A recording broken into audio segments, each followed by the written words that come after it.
परिषद में शिक्षा विभाग में वित्तीय अनियमितता का मुद्दा उठा और तत्कालीन एसीएस के पाठक जो थे निर्णय को गैर संवैधानिक जो है वो तरीके से बताया जाता है। के पाठक के समय में जो लिए गए फैसले थे उस फैसले पर सवाल उठाते हुए इसे असंवैधानिक भी बताया गया, फैसले पर सवाल भी उठाया गया और उस सवाल उठाते हुए कहा गया कि जांच इसकी जरूर होनी चाहिए। उच्च स्तरीय समिति बनाने की मांग की गई।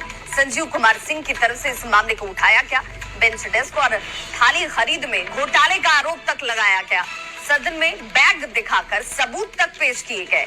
120 रुपए के बैग को 1200 रुपए में खरीदा गया, ये भी कहा जाता है। 30 रुपए की जो थाली थी वो 70 रुपए में खरीदी गई, ये भी जानकारी दी गई। शिक्षा विभाग में बड़े घोटाले का आरोप जो है वो लगाया गया है। शिक्षा मंत्री सुनील कुमार का सदन में बयान आता है, जहां से भी अनियमितता की अगर बात सामने आती है कार्रवाई होनी तय है, कार्रवाई जरूर होगी। कई जिलों में कार्रवाई की अनुशंसा तक की गई है। पिछले दिनों किशनगंज में गड़बड़ी सामने आई और किशनगंज में कार्रवाई की जा रही है। सभी जिलों और उस वक्त का मामला जब के पाठक की कार्यशैली सभी जानते हैं कि वो बड़े सख्त तरीके से कार्य करते थे, उनके ऊपर ये आरोप।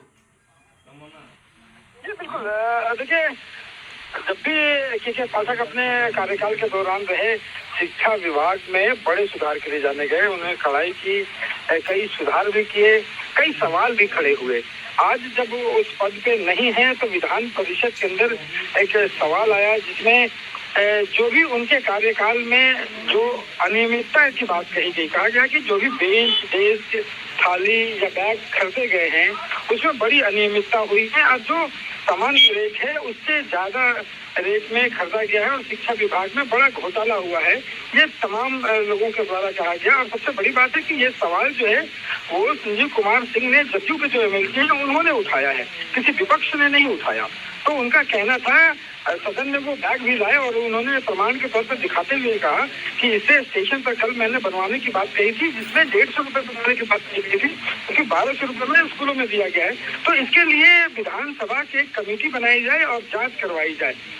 तो ये तमाम मांगे जो है वो आज सदन के अंदर मजबूती से उठी। लेकिन जब शिक्षा मंत्री ने यह आश्वासन दिया है कि इस मामले में पहले ही कार्रवाई करने के लिए तमाम डीएम को बोल दिया गया है और कहीं से भी अगर ऐसी गड़बड़ी आती है तो तत्काल कार्रवाई की जाएगी, उसमें देर नहीं की जाएगी। उसमें किशनगंज का भी हवाला दिया शिक्षा मंत्री ने, कहा कि किशनगंज में ये मामले सामने आए थे जहाँ पे डीओ को भी हटाया गया है और कार्रवाई की जा रही है। तो कहीं से भी अगर ऐसे मामले आते हैं तो उस पर कार्रवाई की जाएगी। लेकिन ये कहना कि किसी अधिकारी के द्वारा या उसके संरक्षण में ऐसा करना ये गलत है, ये शिक्षा मंत्री ने बताया। जी बिल्कुल, बहुत बहुत शुक्रिया रवि एस नारायण तमाम जानकारी के लिए। तो के पाठक के फैसलों पर सवाल उठाए गए, सवाल उठाने वाले जेडीयू के ही तरफ से, जो कि ये कहा जा रहा है कि भाई शिक्षा विभाग में जिस आमूलचूल परिवर्तन के आप दावे करते हैं उसी में घोटाला हो जाता है, उसी में गड़बड़ी है और इसकी जांच होनी चाहिए, इसकी कमेटी बनाइए। हालांकि शिक्षा विभाग ने आश्वस्त किया कि भाई जांच हो रही है।